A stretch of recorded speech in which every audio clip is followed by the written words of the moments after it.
I'm back with actually the last video for this class. It's been a fun semester, but everything comes to an end. And even though I'll see you in class, this is the last video submission that I will be doing. So, yeah. This time I'm doing like a little like split screen, cause like I never go very deep onto like the colored document. I mostly like focus on the actual file inside of the VS Code. So I'm just gonna like briefly skim through this, so that way you can see that we divided the credits. And also, cause it's a little bit hard to read over here, since I don't know how to put the colors a little bit lighter. But you can see the red is the teammates, and the yellow it will represent my contributions. And yeah, and like I said, don't worry, I'm going to be going through my parts inside of VS Code. That does not mean that I'm going like skipping it or something. Yeah, more yellow, more red, more red, yellow, red, yellow, red. Sorry. And yeah, it ends with this little chunk of me.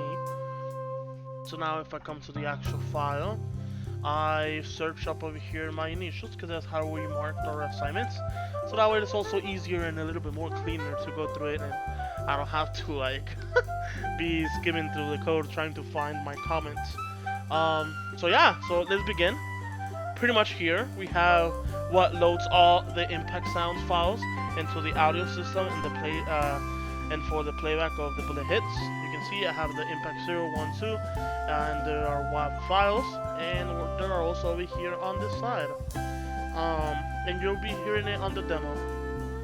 Over here updates the bullet physics, and the sound then renders all active bullets. Then we come over here. Small offset applied to keep the bullet sitting just above the terrain surface after landing. And then how long in seconds a resting bullet stays visible before being removed. And then just minimum vertical speed a bullet must have on impact before a sound is triggered. Go to here. Now counts down the rest timer and removes the bullets once it has settled a long time. And this is pretty much so we wouldn't have like a big pile of them, and it will just mess everything up. Yeah. Here on the bottom, and let me do this maybe. Yeah. Pretty much over here detects when a bullet crosses a terrain surface and triggers a bounce or rest. Pretty much if it goes off the terrain, etc. Place a random impact sound only if the bullet is moving fast enough, and that's the recommendation that we got from you during class. I tried implementing more sounds. Then I went into 5 sounds, but I was still sounding very like just scraps of metal. Like it didn't sound that clean. So I just opted to go with only 3 files, the ones that sound a little bit better. Now over here we have what reflects the bullet's velocity off the terrain surface normal to stimulate and bounce, because and also another problem we had was that they were falling a little bit too small, to the point where it didn't look smooth and it didn't look a bit realistic when it comes to physics. It was just falling like lagging of how slow they were falling. Over here dampens the reflection velocity to simulate energy lost and on each bounce. So after certain bounces it stops, and after it stops for a little while it completely vanishes if it hasn't fallen off the terrain. And then out here we have the transition bullets to rest in state if the bounce is too weak or max bounces are reached.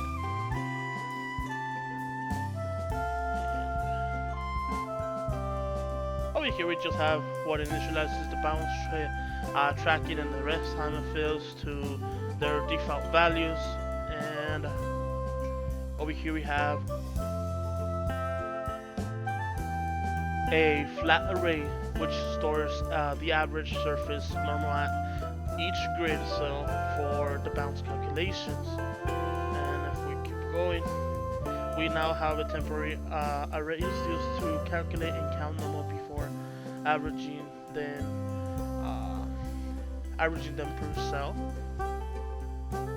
And then over here we just have normalizes the accumulated normal vectors and stores them in the grid, defaulting to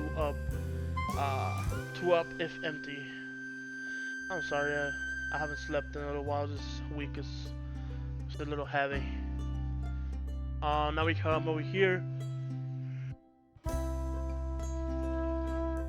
Looks up the pre-computed terrain normal at the nearest grid cell and the bounce reflection.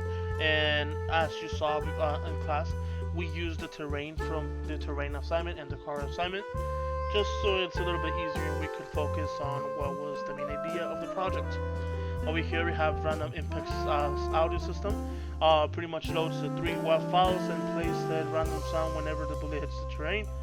And each sound file gets a pool of 8 clips, so multiple impacts can overlap without cutting each other, and it sounds a little bit smoother and a little bit more believable when it comes to the actual sound of the bullets falling into like a table, terrain, or wherever, etc. Then over here it allocates a 2D array, which 1 row per sound file and 1 clip per pool slot. Come over here to the bottom where opens a fresh audio stream for each clip slot, so they can all play independently. Then over here we have sets each clip to maximum gain, so the impact sound can be clearly audible.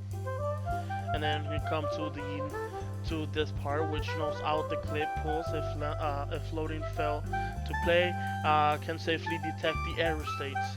And then we just come almost to the end, picks a random sound file index, so each impact plays different clips for variety. And then over here guards against invalid pull state before attempting playback. And then we come over here to the bottom, stops the clip if it is already played,